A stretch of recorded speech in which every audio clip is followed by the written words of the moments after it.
My name is Lillian, and for 30 years, I lived what I thought was a perfect life. Our big house just outside the city limits was my haven, a place where happiness seemed to bloom endlessly. My husband, Tom, was my rock. Our son, Jake, was the light of our lives, a budding football star at his college. I remember the day Jake brought home Sarah, his girlfriend. She was a sweet girl with a gentle smile and kind eyes. I took to her immediately, seeing in her the daughter I never had. They'd come over often, filling our house with youthful laughter and dreams of the future. As I watched them, I couldn't help but think about wedding bells and their future. They seemed so perfect together, so in sync. I'd already started thinking of Sarah as part of our family.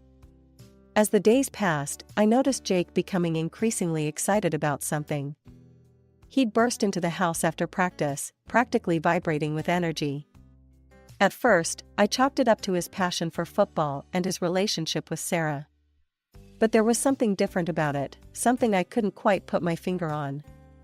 One evening, as I was preparing dinner, Jake bounded into the kitchen, his eyes shining with enthusiasm. "Mom, guess what? I'm going to a competition in the neighboring state." I turned from the stove, smiling at his excitement. "That's wonderful, honey. When is it?" "We leave next week," he replied, grabbing an apple from the fruit bowl. "It's a big deal, Mom. Could be a real game changer for my career." Something about his demeanor struck me as odd. Jake had been to many competitions before, but he'd never been quite this keyed up about one. "Are you okay, Jake?" I asked, studying his face. "You seem different." He waved off my concern with a laugh. "I'm fine, Mom. Better than fine. You don't need to worry about me. This is just a really important opportunity, that's all." I nodded, not entirely convinced, but willing to let it go. "All right, sweetie. Just remember, you can always talk to me if something's on your mind." 3 long months passed, and Jake was still gone. At first, I wasn't too concerned. These competitions could sometimes run longer than expected, especially if the team was doing well. I called him regularly, and each time, he assured me everything was fine. "The competition's just lasting longer than we thought, Mom," he'd say. "Don't worry about me." I believed him. After all, Jake had never lied to me before. Why would he start now? Still, as the weeks dragged on, I couldn't shake the feeling that something wasn't quite right. One evening, as Tom and I sat on the porch, I voiced my concerns. "Don't you think it's odd that Jake's been gone so long?" Tom sipped his coffee thoughtfully. "It is unusual, but if he says everything's okay, we should trust him. He's a grown man now, Lil." Finally, after 3 months, Jake returned. But the bombshell he dropped on us was nothing I could have prepared for. "Mom, Dad," he announced one evening, "I've decided I want to live separately. I'm going to rent an apartment." I exchanged a surprised look with Tom. This was unexpected, but not entirely unreasonable.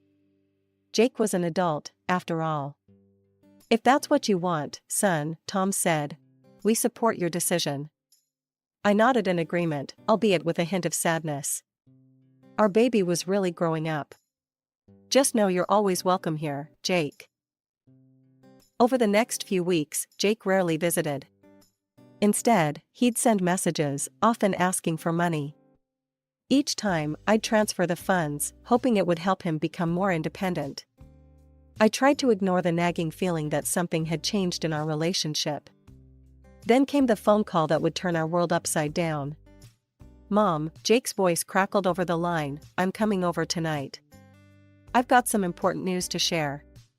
And I won't be alone." My heart leaped with excitement. Could it be?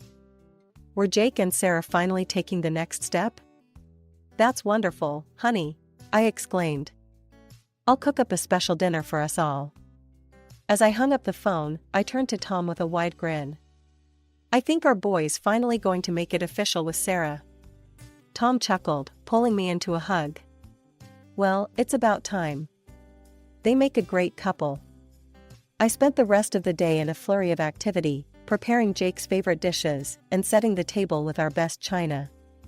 This was a momentous occasion, and I wanted everything to be perfect. As evening fell, I heard a car pull up in the driveway. My heart raced with anticipation as I smoothed down my dress and went to open the door. But the sight that greeted me was nothing like what I had expected. Jake stood there, all right, but the woman by his side wasn't Sarah. This girl was a stranger, strikingly beautiful, dressed in bright, provocative clothing that seemed out of place for a family dinner. "Mom," Jake said, his voice oddly flat, "I'd like you to meet Veronica, my wife." The world seemed to tilt on its axis. This couldn't be happening. It had to be some kind of cruel joke. But the defiant look in Jake's eyes and the smug smile on Veronica's face told me it was all too real. We all moved to the dining room in a daze. As we sat down at the table I'd so carefully prepared, I couldn't stop staring at Veronica. She was beautiful, yes, but there was something cold in her eyes that made me uneasy.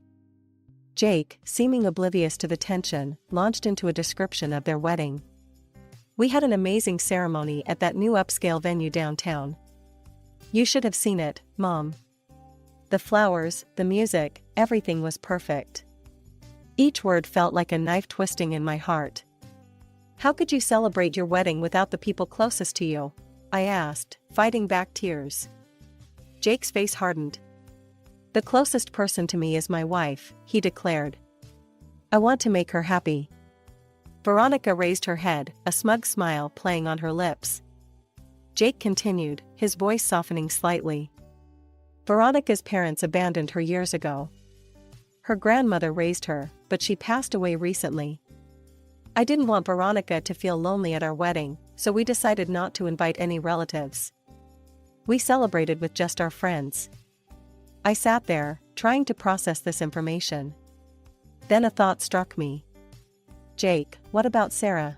What happened with her?" Jake shifted uncomfortably in his seat. "I left her," he mumbled. She cheated on me." I couldn't believe what I was hearing. Sweet, kind Sarah, cheating? It didn't make any sense. Trying to understand more about this woman who had suddenly become part of our family, I turned to Veronica. "So, Veronica," I began, attempting to keep my voice steady, "where are you from originally?" Veronica's eyes narrowed slightly, but she remained silent. Undeterred, I pressed on. "What do you do for a living? Are you working somewhere at the moment?" Again, Veronica avoided answering, her lips pressed into a thin line. "Perhaps you could tell us a bit about your interests? What do you like to do in your free time?" I tried once more, desperation creeping into my voice. At this, Veronica abruptly stood up. "I'm not obliged to discuss my personal life with outsiders," she announced haughtily. "We're leaving." Without so much as a thank you for the dinner, she strode towards the door. Jake jumped up to follow her, pausing only to ask me to pack some food for them and transfer money for their honeymoon. As the door slammed behind them, Tom and I sat in stunned silence. The next day, still reeling from the previous night's events, I decided to call Jake. I needed answers, needed to understand what was going on. But when the call connected, it wasn't Jake's voice I heard. "Jake's busy right now," Veronica's cold voice came through the speaker. "He can't talk.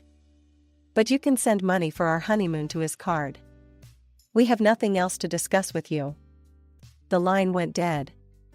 I stood there, phone in hand, shock giving way to a deep, aching sadness. What had happened to my sweet boy? And how had this woman gained such control over him? With a heavy heart, I transferred several $1,000s to Jake's account. It was all I could do, the only way I could still feel connected to my son. Weeks passed, and life settled into an uneasy rhythm. Tom and I tried to come to terms with Jake's sudden marriage, but the silence from our son was deafening. Then, out of the blue, my phone rang. It was Jake. "Mom," he said, his voice brimming with excitement. "I've got amazing news. Veronica's pregnant. We're going to have a baby." My heart leaped. A grandchild. Despite everything, joy surged through me. "Oh, Jake, that's wonderful news. Yeah, it's great, he continued, his tone shifting slightly. But, we need some help. Preparing for a baby is expensive, you know? I transferred a substantial amount to Jake's account, my heart full of hope. Maybe this baby would bring our family back together. A few weeks later, I was tidying up the living room when I heard a car pull up. To my surprise, Jake and Veronica burst through the front door without knocking. Veronica strode past me, her eyes scanning every corner of our home. "This house will do nicely," she declared, her tone matter of fact. "I'm sorry, what?" I stammered, confused.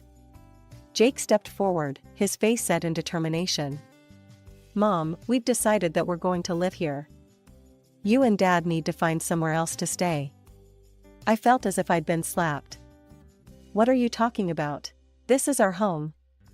Veronica turned to me, her eyes cold. "For the proper development of our child, we need freedom and space.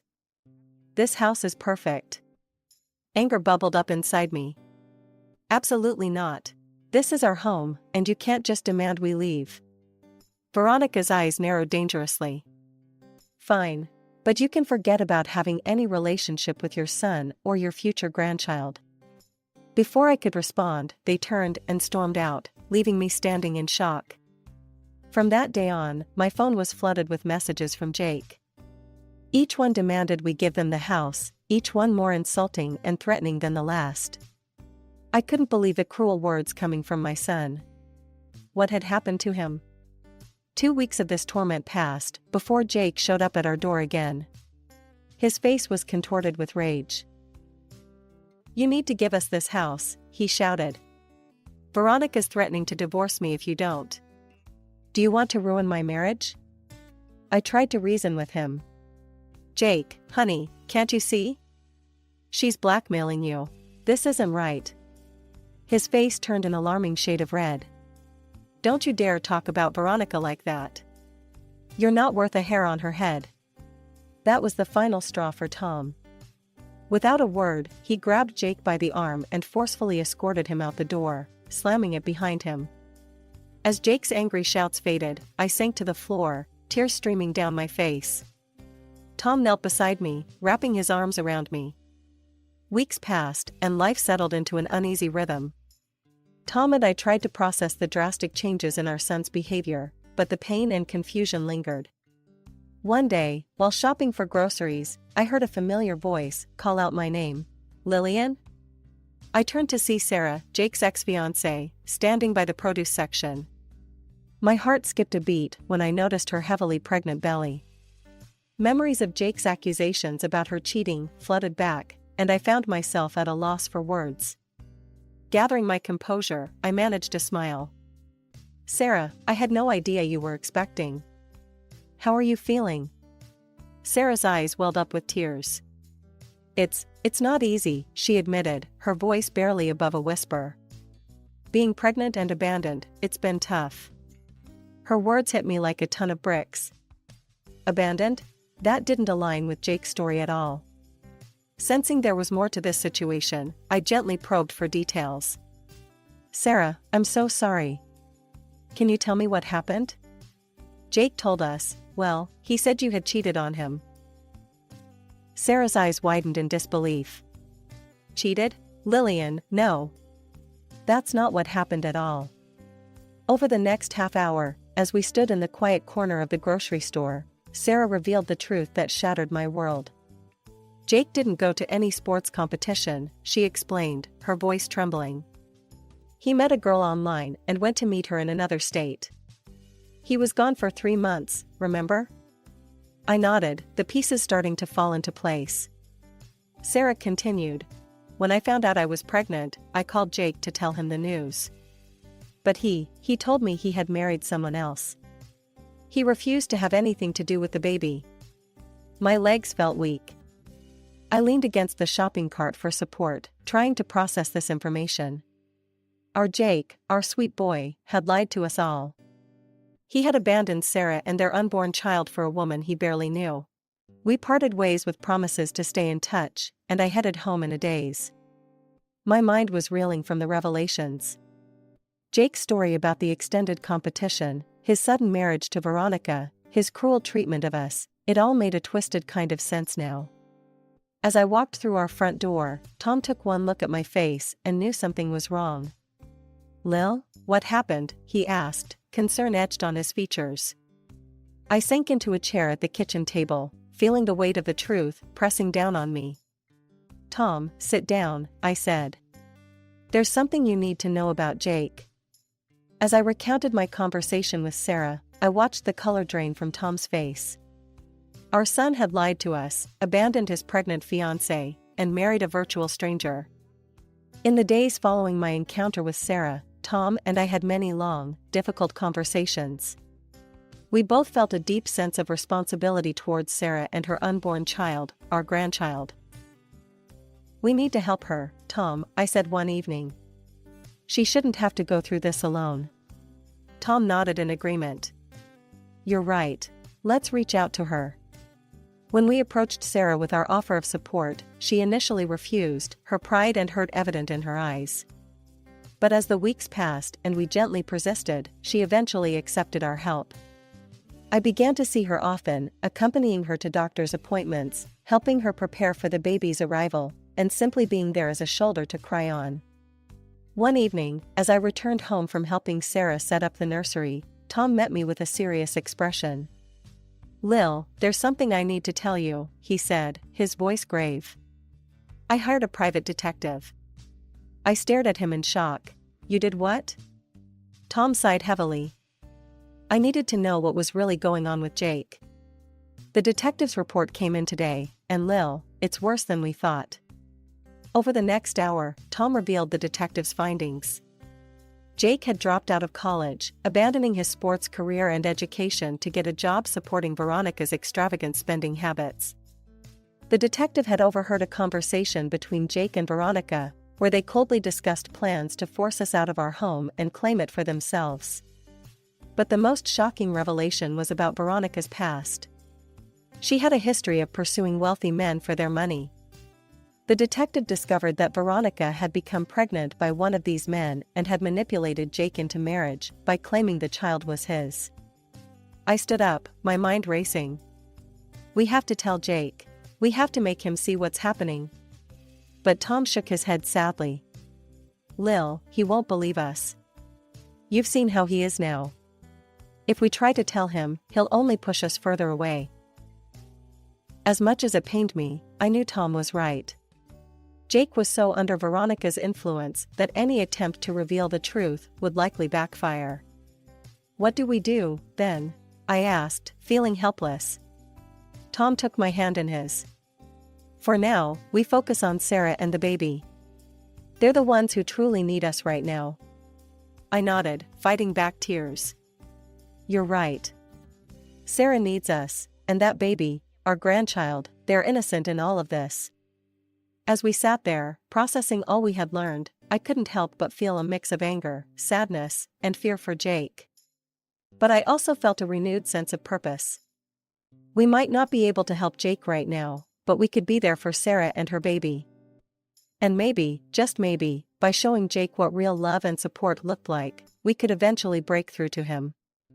Just when Tom and I thought things couldn't get any worse, we woke up one morning to find our house defaced with cruel, insulting graffiti. Greedy oldsters, selfish bastards, and other hurtful words were spray-painted across our walls in angry red letters. Shocked and hurt, we immediately called our neighbor across the street, who had outdoor security cameras. We watched the footage with heavy hearts, witnessing our own son vandalizing our home in the dead of night. The sight of Jake, sneaking around like a common criminal, left us speechless. We didn't confront Jake about the graffiti. Instead, we quietly painted over the hateful words and put our house on the market. Within weeks, we had sold our longtime home and purchased a new one, not far from where Sarah lived with her newborn son, our grandson. The day Sarah brought little Thomas home from the hospital was bittersweet. As I held that tiny bundle in my arms, my heart swelled with love and broke simultaneously. This was my grandson, Jake's son, yet Jake wanted nothing to do with him. Weeks passed, and we settled into our new life. Then, out of the blue, my phone rang. It was Jake, calling from an unfamiliar number. "Mom," he shouted, his voice filled with rage. "What the hell is going on?" I went to the house and there are strangers living there. They threatened to call the cops on me. I took a deep breath, steeling myself. "Why did you go there, Jake? To vandalize our home again?" There was a moment of stunned silence on the other end. "That's right," I continued, my voice steady. "We know it was you. We sold the house, Jake. And we've cut you out of our lives." Jake's shock quickly turned to anger. "You can't do this to me," he yelled. "Veronica might leave me because of you. I'll never see my son." I couldn't help but laugh, a sad, hollow sound. "Oh, Jake. That child isn't yours. Veronica lied to you." "What are you talking about?" he sputtered. "We hired a private investigator, Jake. We know everything. About Veronica's past, about her lying about your paternity, about your plans to take our house. I'm sending you the evidence now." As I hit send on the email containing the detective's report, I heard Jake's sharp intake of breath. "You're a fool, Jake," I said, my voice softening slightly. "You abandoned Sarah and your real son for a woman who's been lying to you from the start. I hope one day you'll realize what you've thrown away." With that, I hung up the phone, my hand shaking slightly.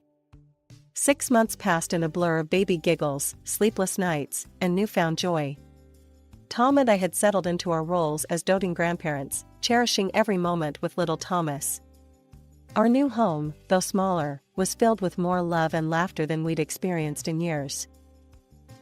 One sunny afternoon, as we sat on our porch watching Sarah push Thomas on the swing we'd installed in the backyard, our neighbor walked by with some surprising news. "Did you hear about Jake?" she asked, her voice low. "Word is, that wife of his up and left him. Apparently, she handed their child over to her parents, turns out she wasn't an orphan after all, and ran off with some wealthy man she met." Tom and I exchanged glances, a mix of emotions washing over us. Despite everything, a part of me still ached for the pain Jake must be going through. Later that evening, as if summoned by our thoughts, Jake called. His voice was a far cry from the angry, demanding tone we'd grown accustomed to. Instead, he sounded broken, desperate. "Mom," he sobbed. "I'm so sorry. For everything. Please, can we start over? I know I'm still your sole heir. I can change, I promise." I closed my eyes, feeling a familiar ache in my chest. "Oh, Jake," I said softly. "I'm sorry you're hurting. But you need to know, your father and I have changed our will. Everything we have will go to Thomas, your son, the one you abandoned." Jake's sobs turned to shouts. "No. You can't do that. I'll go back to Sarah, we can start over." "Goodbye, Jake," I said firmly, and ended the call. Tom found me on the porch swing a little while later, staring out at the setting sun. He sat beside me, taking my hand in his. "You okay?" he asked gently. I nodded, squeezing his hand. "I am. It's not the ending I would have chosen for us, but I think we're exactly where we're meant to be." And we were. Our new life, though different from what we'd imagined, was filled with purpose and love. Every weekend, our home was filled with the joyous sounds of Thomas's laughter as he explored every nook and cranny. Sarah, once just our son's girlfriend, had become the daughter we never had. "Grandma, Grandpa." Thomas's little voice called out one Sunday afternoon. "Look what I can do."